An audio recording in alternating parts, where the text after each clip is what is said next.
Hey everybody, welcome back to the channel. Wolfman Walsh and the Infinite Enzo. We did it! 10,000 subs!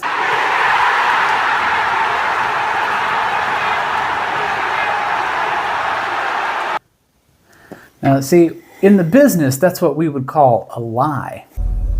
That one's called anger. Ever simulate anger before?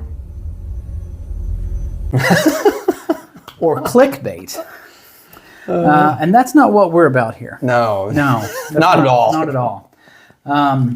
So in this video, we want to do a brief breakdown on marketing and marketing strategies. And as boring as that sounds, we're really going to tie this in because there has been some things happen in the knife world. Yes. People have said some things, have used some verbiage, and it's just not kosher. I completely agree. So what we're really getting on to here is the difference between being a knife maker and a knife designer. Yeah. What are some examples of a knife maker, Enzo? Okay, so I'd be happy to provide that. First one that comes to mind is my good friend, former boss, John Phillips. We have a couple of his knives here. He made these with his hands. Made these with his bare hands in his shop with machines, of course, but still, it was from start to finish. Right. He made these knives. He made them. He didn't just design them and then outsource the production. Correct. I'm not saying there's anything wrong with doing that. No. What I'm saying is, don't call yourself a knife maker. Yeah. Call yourself a knife designer. Absolutely. Because there's been a couple of designers, well-known designers, or influencers rather, that have said that they're now knife makers. And right. And honestly, if you're on Reddit, I don't really Twitter anymore, and I don't Reddit that much anyway, but if you're on Reddit, he got burned pretty bad. Oh, I didn't know about that. Yeah, there were some people that were like, I'm not buying this particular knife because he said he was a knife maker. Yeah. And that's misinformation. You're not Yeah. Now, if someone approached us and said, would you like to design a knife? Yeah.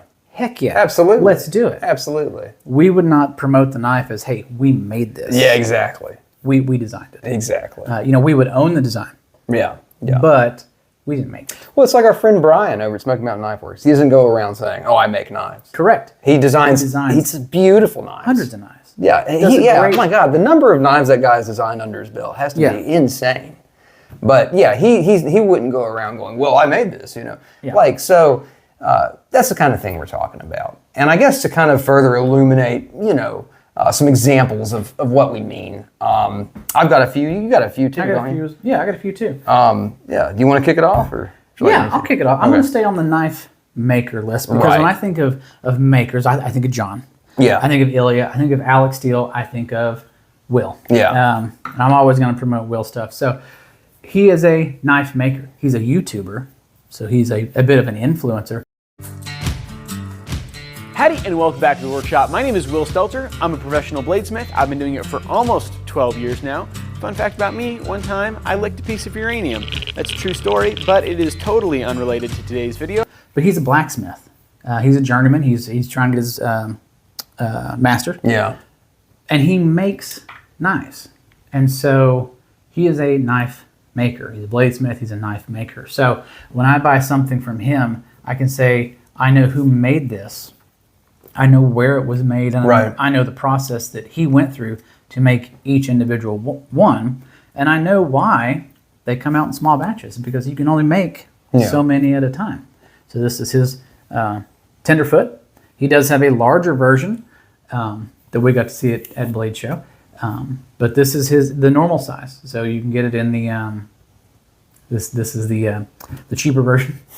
And then he's also got a wooden handle and Damascus finish. That's a lot more. But, he made this. He did not make the sheath. He did outsource that. But he made the knife. And so he is a knife maker. Yeah. So I wanted to use that as a good example. Now, I don't know anything from Alex Steele or Ilya because I don't have that kind of money.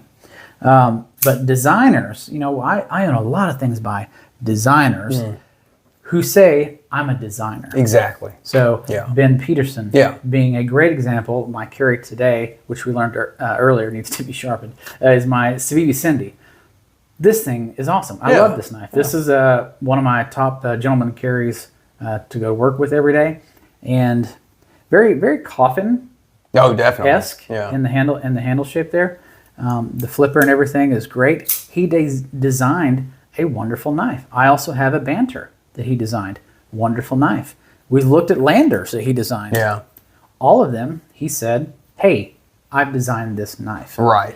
So stuff like that, I really think marketing helps if you say it correctly. Yeah. Yeah. Now, there are examples that when I was in college, I had to take marketing and advertising classes that even bad advertising is advertising. Sure. But I can give a great example of some advertising or marketing that backfired really, really bad. And it was from Buffalo Trace and the Chris Stapleton whiskey line of Traveler. This was marketed as he went up there and he was a part of the process and he picked the barrels and he picked the mash bill and he picked this and he didn't do anything. His PR team, his marketing team went up there and just slapped their name on a barrel and picked a glass bottle and said, yeah, it'll work, and just put Chris's name on it, it'll sell. And so once that story got out, people were upset. So one, it wasn't that great. Yeah. I mean, Blanton's is better. And I don't even like Blanton's. But it was funny to see the negative backlash of a lie in a marketing scheme. Yeah. Yeah. A lie in a selling of a product. And when people find out that, oh, you lied, I'm not going to buy it. Right. Now, people were automatically like, I don't like it. And then when they found out, they were like, oh, now I really like it. Now it's even worse. Yeah. So you really gotta you gotta know your audience, and you gotta give them the correct information. Yeah. Because in this day and age of the worldwide interwebs and everything being known and nobody has any secrets anymore, people are gonna find out, and you're gonna lose customers or lose value on your product. Yes. From not giving truthful information. Right, So, and of course that's happened with the person. We're not gonna say No. We don't want to drag anybody through the mud, but it's a well-known YouTuber who designed a knife and then described himself as a knife maker afterward. Right. And that's a prime example of this whole thing that happened on Reddit. I guess I didn't know about that, but that is I'm glad to see people calling it out, just because there's just too many people out there, guys and gals, who are putting the sweat equity in their shops and just working their tails off, and it's not the same thing as doing something in CAD and then sending it to China. It's just not. Correct. Another example, or a newer example that I'm actually going to use is his name is Sean Ashmore. And yes. Yeah. You all may know him, or from what I know him from, is from the X-Men movies. He played Iceman in the X-Men movies. He's done some other things, and he's in some TV show now. I don't know what he plays right now. I don't care. That's not the point. He has designed a knife with Civivi as something that he would like to carry, something that speaks to him design-wise, and all the features and designs. There's a whole clip and a whole kind of article on it. I'll put it here so you can read while I'm talking. But as you can see, never once does he say, I'm a maker. Yeah. Yep.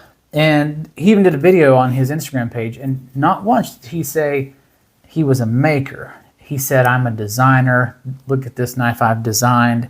This design speaks to me. I hope my design will speak to you. Hey guys. Sean Ashmore here. You may know me as an actor, but what you may not know is that I own, operate, and design for a company called Peace Neighbor. Our mission is to design and manufacture functional and stylish pocket tools like pry bars, keychains, etc. With that being said, I am so excited to announce my first folding knife collaboration with Civivi. This is my design. Civivi executed it perfectly. This is called the Civivi Guile. Let's talk about the knife.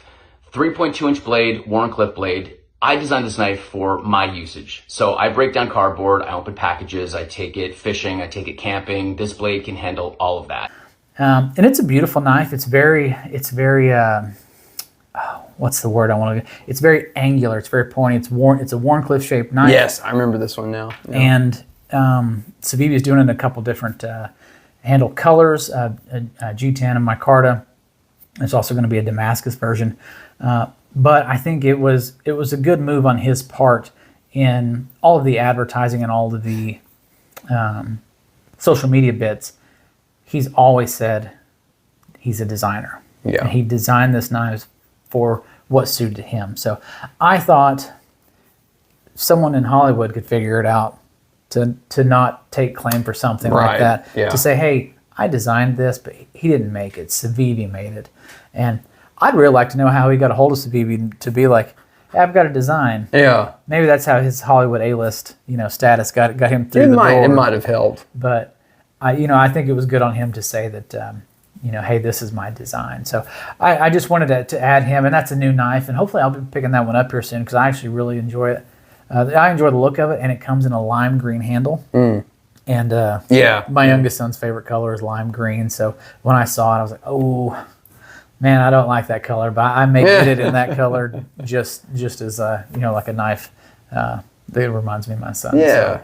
So on that note, I had a few I wanted to show kind of as examples of that.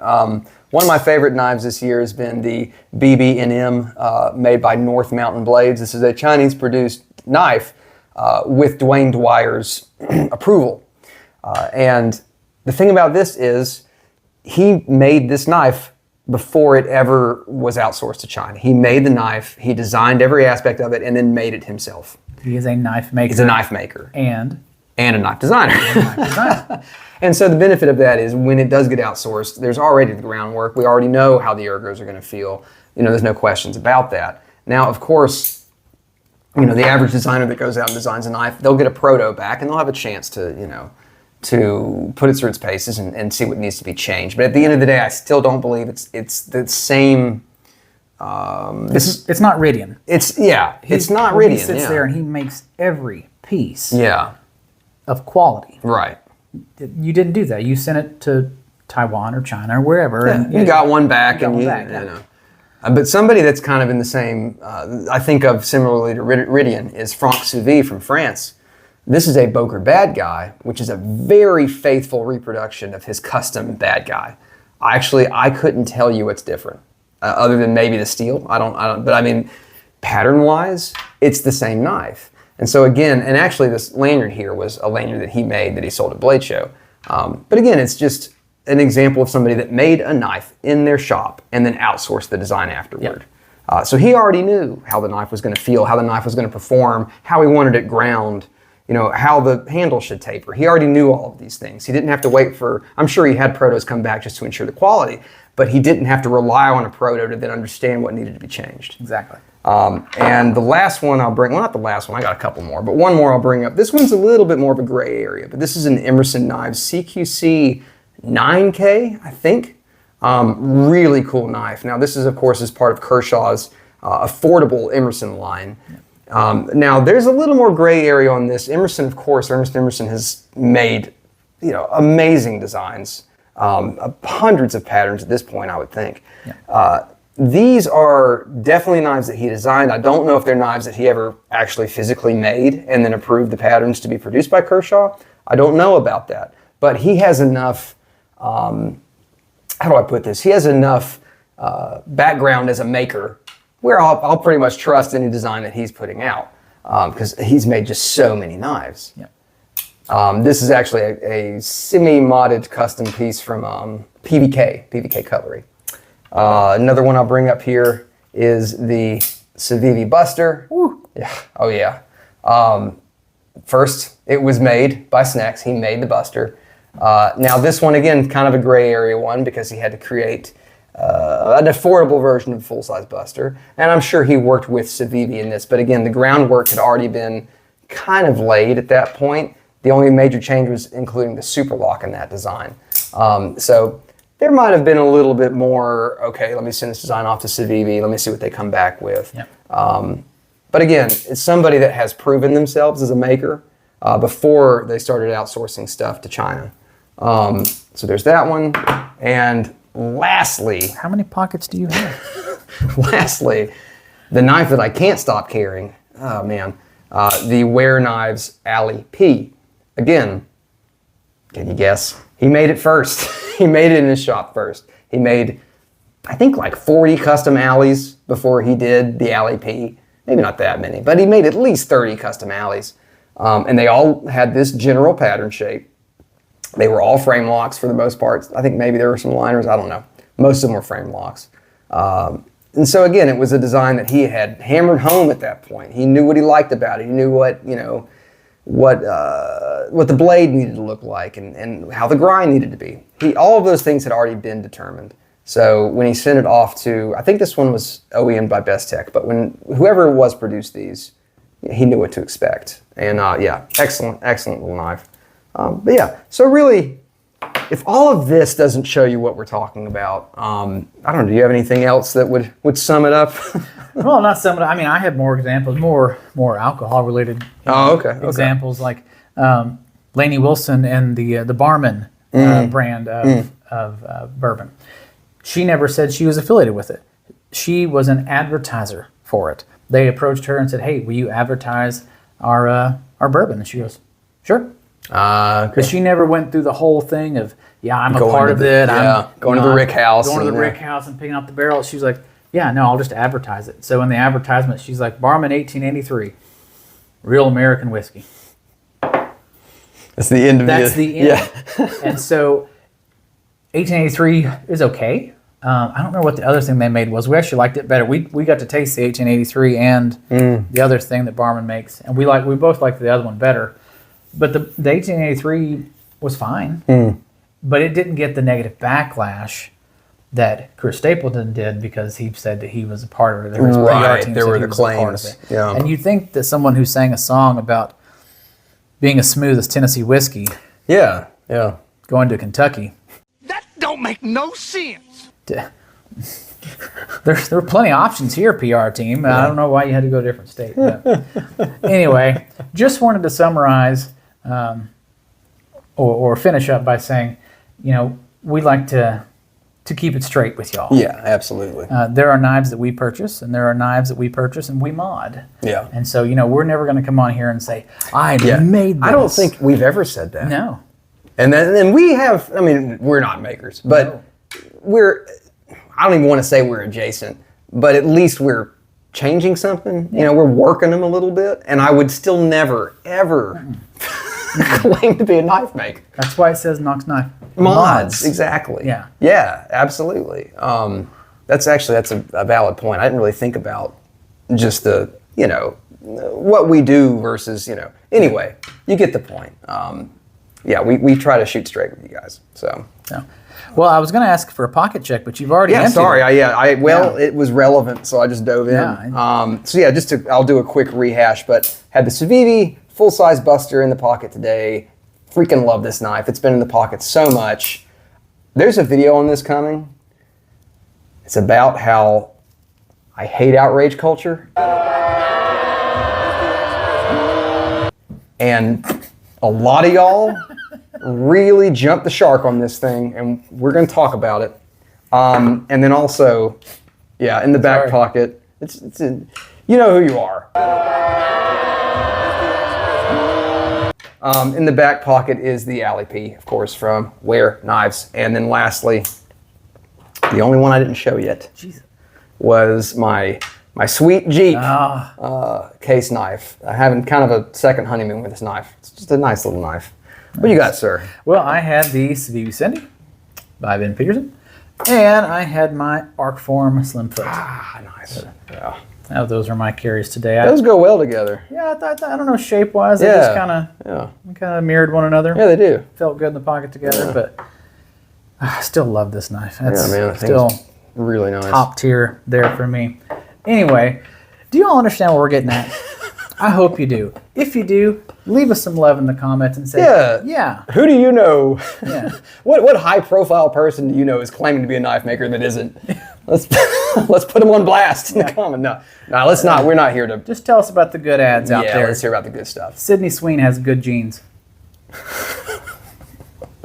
Oh boy. On that note, we'll see you next time. Take care. Bye, guys. Have you seen that ad? We talked about it at work a little bit.